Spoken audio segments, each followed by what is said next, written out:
Hello friends, welcome to my channel. In this video I will discuss about my experience of Australian citizenship test and interview. So actually specifically in Melbourne, Victoria, the test started around after 8 to 10 months of gap due to COVID-19 lockdown and the pandemic effects. So it was really a tough time for especially for the Victorians.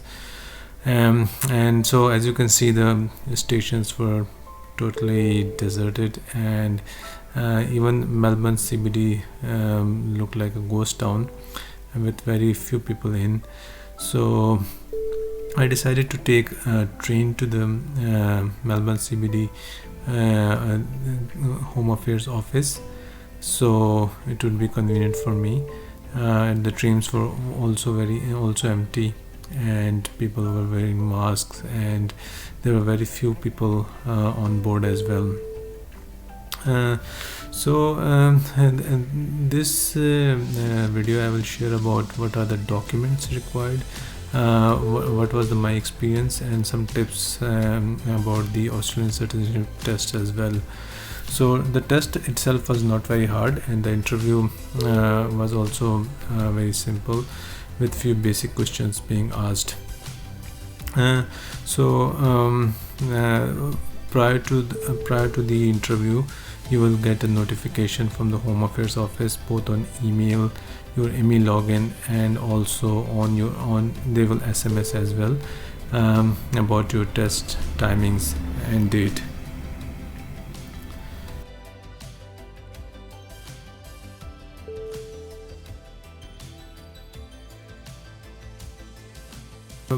My experience started about a year back, when the test actually was postponed, or you can say cancelled, and we didn't know when was the test to be scheduled. So finally it got scheduled, and it was very good news for me. So once you get the citizenship appointment letter, you can also reschedule the test. Like for example, if you get a month ahead date, you can keep checking on their website, and you can reschedule the date as well. There are certain documents required, the major ones being the passport, appointment letter, birth certificate, driver's license, Medicaid card. So it's mainly take all the original documents whichever you submitted along with the applications. So as compared with the PR, there are still very less documents that we prepared for the citizenship application, but still there are quite a few of them which are very important.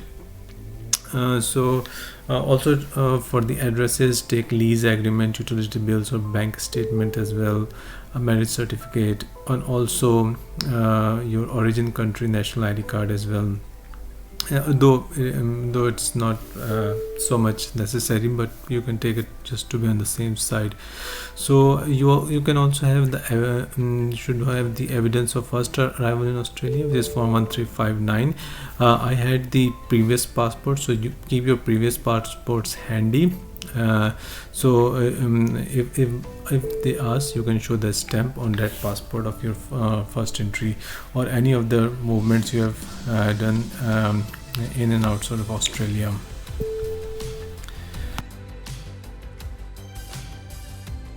Preparation test is actually 20 MCQs, and it's computer based, so time limit is 45 minutes.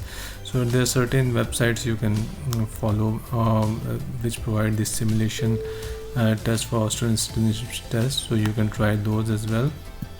But my advice, do read the common bond document as well, although relying mainly on the MCQs which are available on the websites.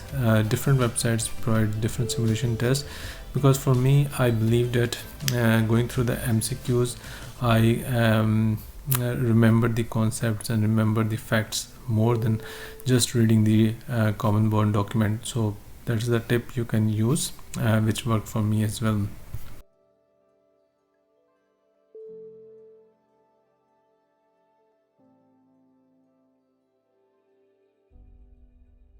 So in interview, at least arrive to 30 minutes prior to the allocated appointment time. Scan the barcode which is on the appointment letter, enter client ID and receive the ticket. And then masks are definitely mandatory. Sanitizing hand, yeah, even after touching the casac or going to the lift. So you have to sanitize your hand at most of the times. So once we get the ticket, take the lift to the second floor, and only 2 persons are allowed in the lift at the time, and wait for the number to be called.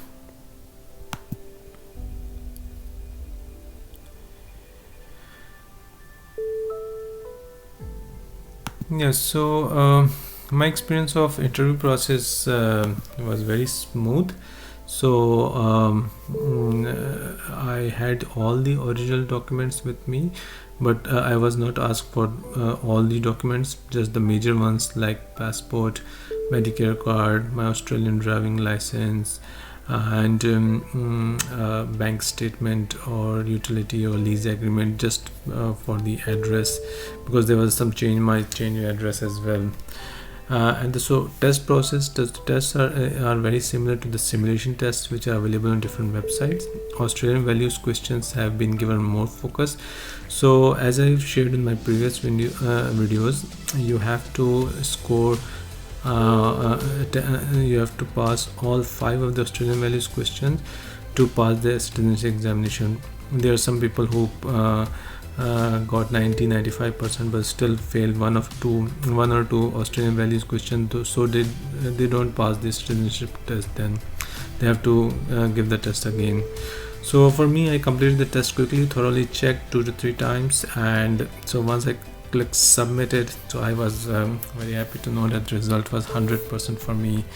So thanks to Allah that it all went smooth for me.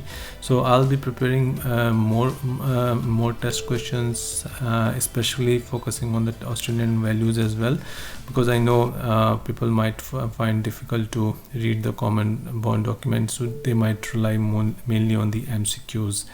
So I'll work on that, and if you have any questions, any queries, you can post on the comment section below, and I'll be definitely be happy to resolve the query for you. So thanks so much and take care. Bye.